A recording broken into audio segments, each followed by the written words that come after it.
welcome to this interview video. I'm Reza Rad from Radicad, and here I have Miguel Llopis and Mike Escobar from Microsoft Data Integration team, actually. Welcome. Yeah, thanks Reza. Thank you for hosting us. Pleasure to be here with you. Thank you. Can you please introduce yourself? What is your role? Sure, absolutely. My name is Miguel Llopis. I've been at Microsoft for longer than I want to admit right now, over 10 or 15 years at this point.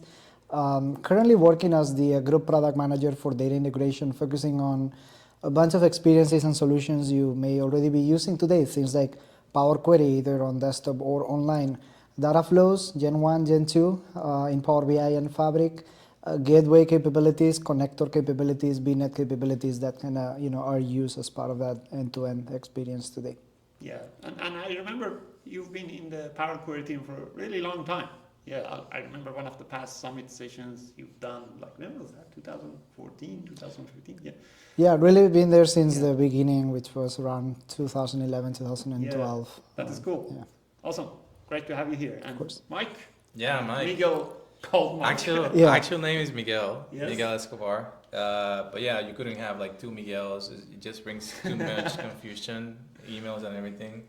So we decided that he will keep Miguel, so he was here first. And I'm Mike. Miguel the first. Yeah, exactly. This was really part of his Microsoft offer and contract negotiation is how do we call each other to avoid confusion. That's right. The funny part is whenever there's like Miguel and then there's actually a Mike on the call or in a meeting. Right, yes. At that point I have to go with like Michelangelo, like something like that. Right, yeah. Something to actually disembark. But yeah, I work with Miguel, so Miguel is my manager. I also work on data integration and I primarily work in Power Query. So I own the Power Query editor, the experience, as well as the Power Query SDK and the connector certification program. Correct. And you've been an MVP before, you've been dealing with Power Query a lot, you had a book with Ken Bowles at some point, so you also have quite a bit of good background on Power Query as well. So like here we have actually the Power Query guys of the Microsoft, which is great. Yeah, his Mike is really understating his expertise on the area. Really, 3 years ago, went after him to say, really, let's bring a world-class expert on Power Query to drive the future of Power Query. And also on the flip side, everything he's been complaining about, now he's empowered to go and fix. So right, here we are. Yeah, that is cool. So let's start with more like a broader look at the whole, like, let's say, data integration as part of Fabric. So first, Power Query started as like an Excel add-in, then added into Power BI. Like pretty much that was like the only data integration technology inside Power BI, which we didn't use it just for Power BI. With the data flows, we used it for other integration things as well. But now with Fabric, there is so much potential to use it not only inside Fabric, but also other places. So what do you see as, like, let's say, what is coming next? What is the vision of the whole data integration? Like, is this going to be the data integration technology to use? What is your feeling on that? That's a question for Miguel. Yeah, great. Great question. So a few things here for all of you, perhaps not yet familiar with the data factory capabilities inside of Fabric. It's really a capability that we try to bring together the best of all worlds, and by that what we mean is, in the past, up until about 3-4 years ago, we had different teams at Microsoft. As Reza said, we had the Power Query team, we had what we call the Citizen Data Integration team, driving all of these Citizen capabilities in the context of Power BI and the Power Platform. But also at the same time, we had the professional data integration team elsewhere in the org, and this encompassed the Azure Data Factory team, also the SSIS, folks owning that SSIS capability, which we had in market for a few decades at this point. A few years ago, we actually brought the teams together into a single Microsoft data integration team, driving the entire data integration capabilities across all of Microsoft from a single team. So that is who we are right now, is the data integration team, who are accruing value to Azure Data Factory, of course, and Fabric, and also Power BI, the Power Platform, and everywhere else outside. But really, in addition to owning all of these solutions, we're actually thinking about data integration or data factory in Fabric as the place and the forward-looking offering where we're going to bring together the best of all of these worlds. So in one hand, the ease of use and the simplicity and friendliness of the Power Query experiences, but also the large-scale capabilities we've had with Azure Data Factory in market. So really trying to fuse these things together. And of course, the Data Factory is not only about that data ingestion and transformation at scale, but it's also about the orchestration capabilities. So if you look at the capabilities we provide today within Data Factory in Fabric, you have a couple of large areas. One is everything having to do with data ingestion and transformation. That is primarily the mission for Dataflow's Gen 2 in Fabric.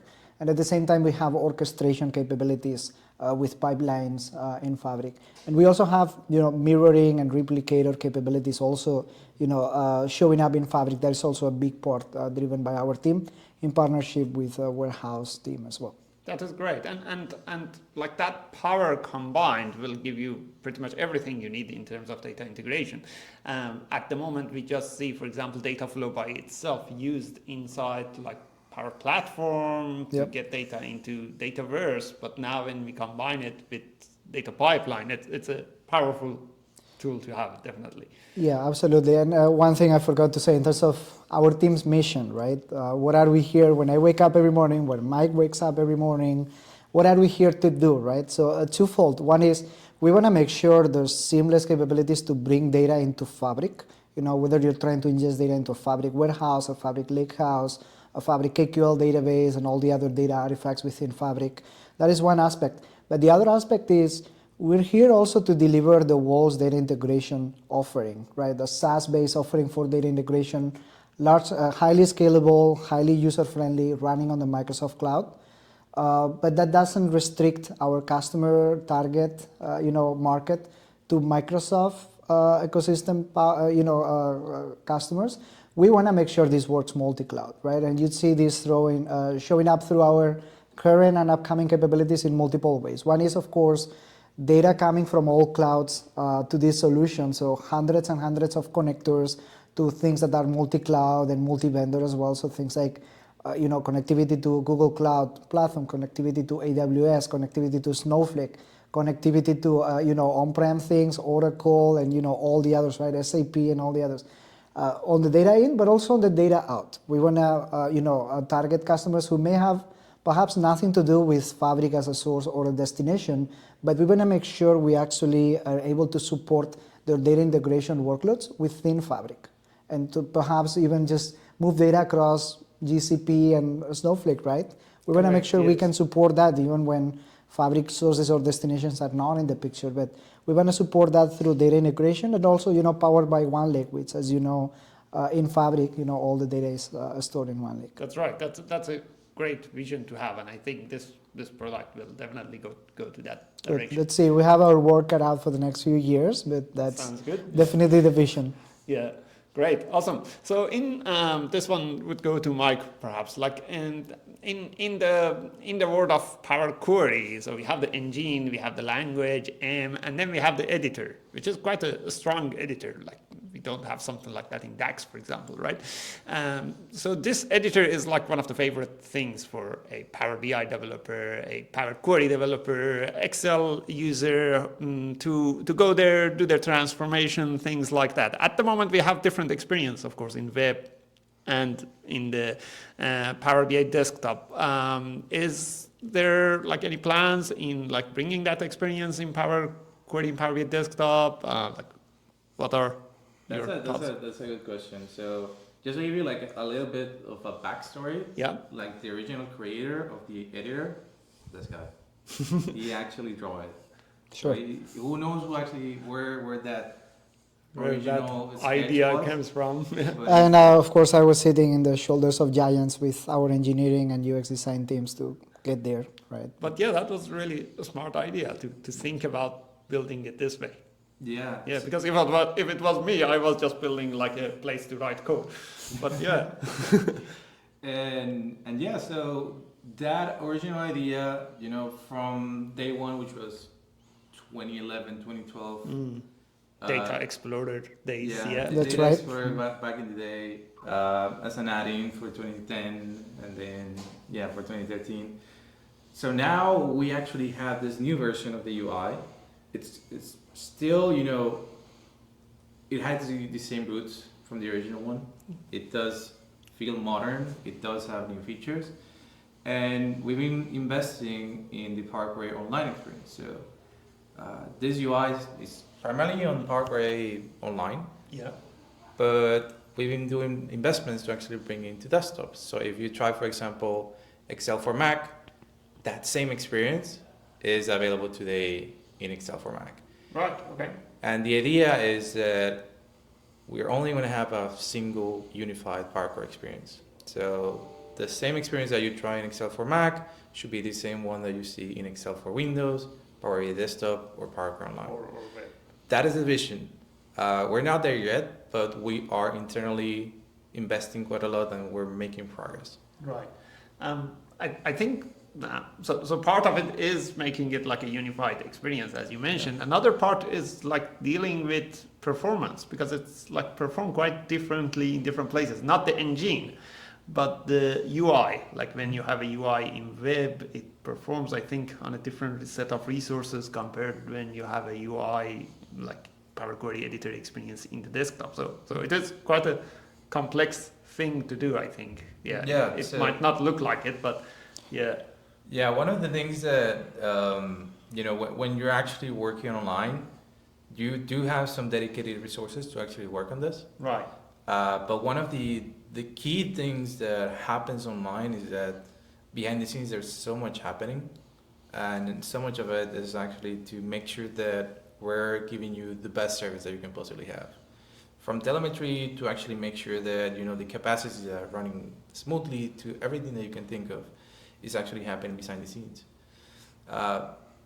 We are improving the overall performance in Parkway Online.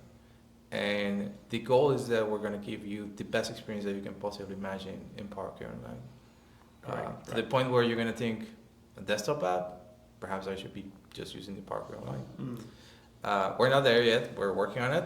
But when it comes down to the UX and not the performance, we will keep things to actually be more contextual to where you're at. So if you're actually, on a local, using Power BI Desktop, you shouldn't be required to use a gateway. So Correct. Does it make sense? Yes. But online, you do require something like that, like a gateway. And there might be other things that will be easier to accomplish in an online world, like let's just say like browse my resources, or don't have to log in because I already logged in. I'm already logged in. Yeah, that's right. Yeah. That sort of things, and we're gonna keep it, just as contextual and easier, whatever you are. Right. Yeah.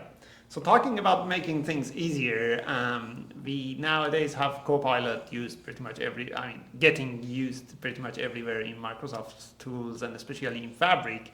And we have Copilot inside Dataflow, right? Which is amazing. So it is preview at this stage, of course, but it's got a great potential. So what do you see as this, like, would this become a new way for people to start transforming their data?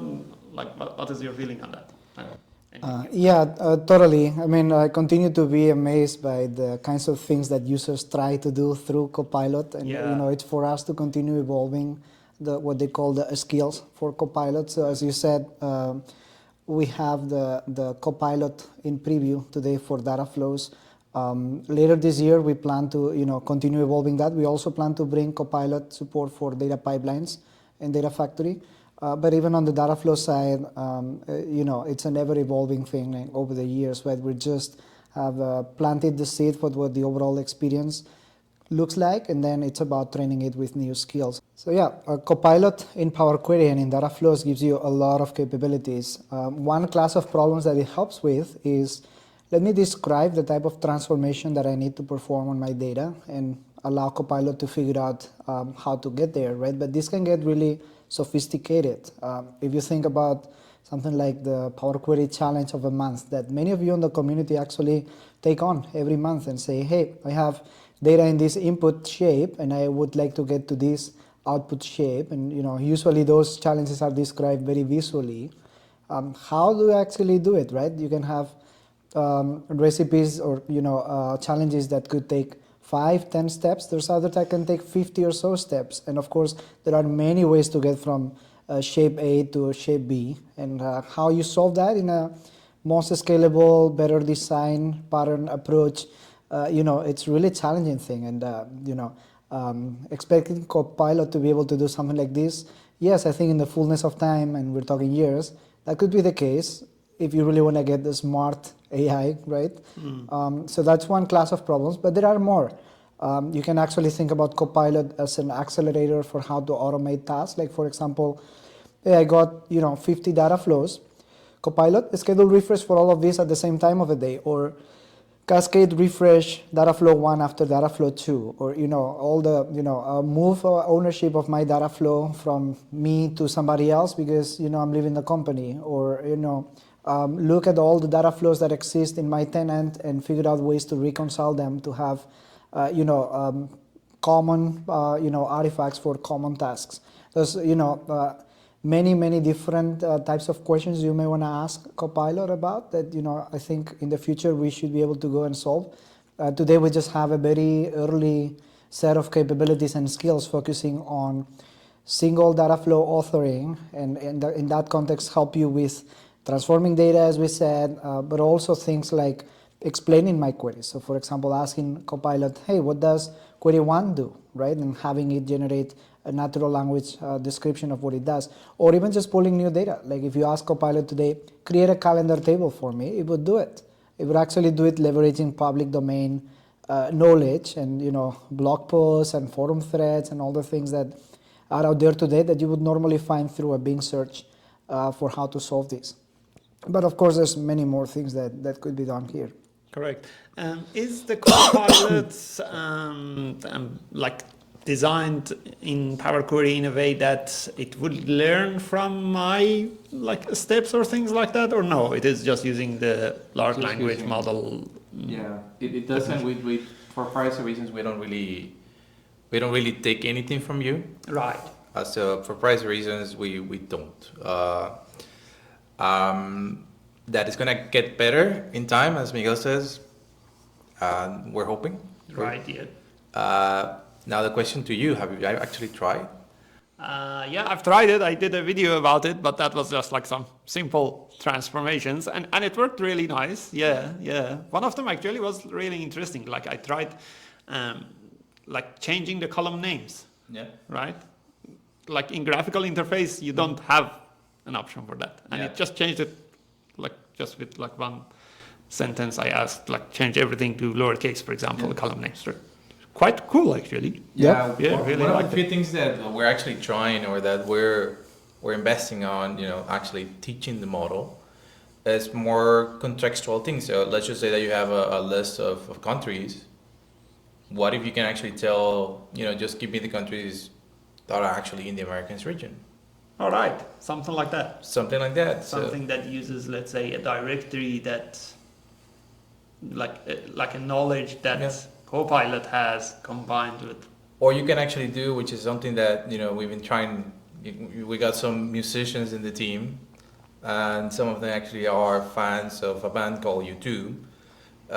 You can actually ask, hey, why don't you give me a table with all the albums released by U2? And it can actually give you that table. That's cool. Yeah. So that sort of information that you can actually use to, contextually with your queries can be beneficial. Yeah, that's right. Yeah, because otherwise you should do quite a bit of transformation to get that. Yeah. First use the YouTube connector that you created a while ago, perhaps, and but that is cool. Yeah, there are amazing things that can be done with this, and it is still preview, so we can expect. But there's still a lot more to do. Like to your example, Reza, on uppercase, lowercase, all my column names. Wouldn't it be nice if you were able to say, actually do this not only in this data flow, but all the data flows that I have, so I get consistent names. Yes. Today you have to go one by one to do it. So that's right. Just an example of, yes, it knows how to do some cool things, but a lot more that could be done. Yeah, or documenting all of my queries. Yeah, it's great potential, definitely. Yeah, amazing. So these are part of, let's say, the development experience of Power Query data integration. But you've also made some progress in like VNet capabilities, connections, and that area. Can you explain? Yeah, totally. Only a few months ago, I think it was early February, we announced the GA of the VNet data gateway capabilities across Power BI and Fabric that allows you to securely connect to data sitting behind Azure VNets from our cloud services, basically from Power Query in all of these environments, and also from data sets or semantic models in Power BI. So we plan to expand that capability also to support data pipelines in Fabric later this year.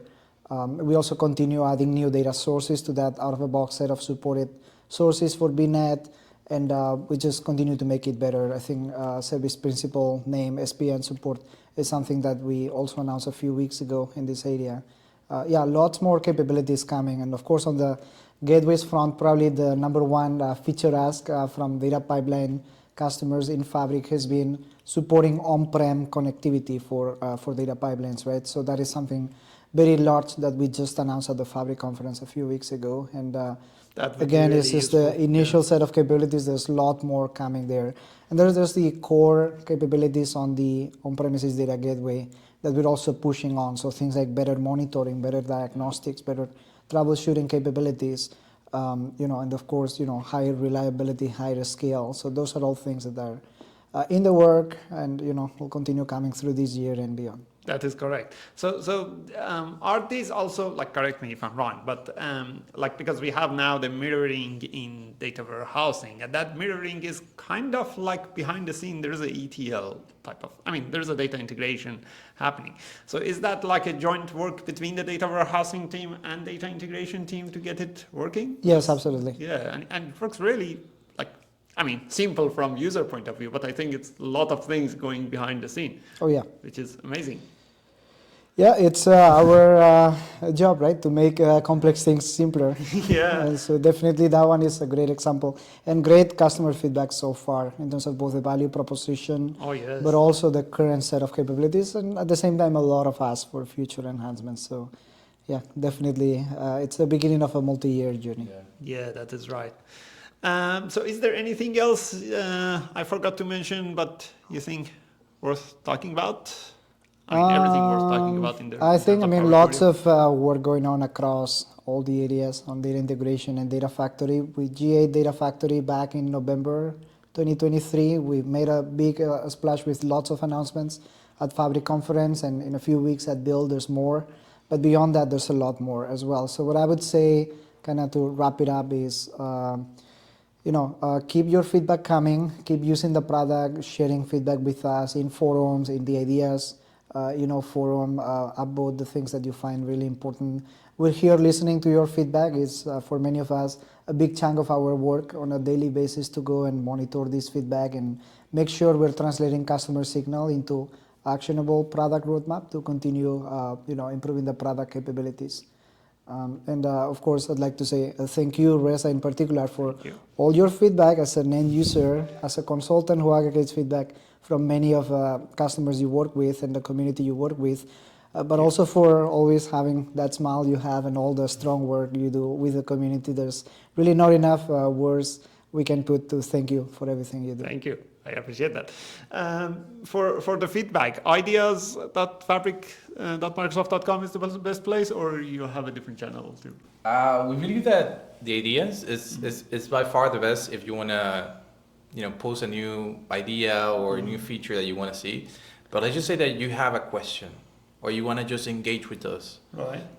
The best place is the Data Factory forum. Right, okay. So if you ever have a questions like, hey, how could I accomplish this?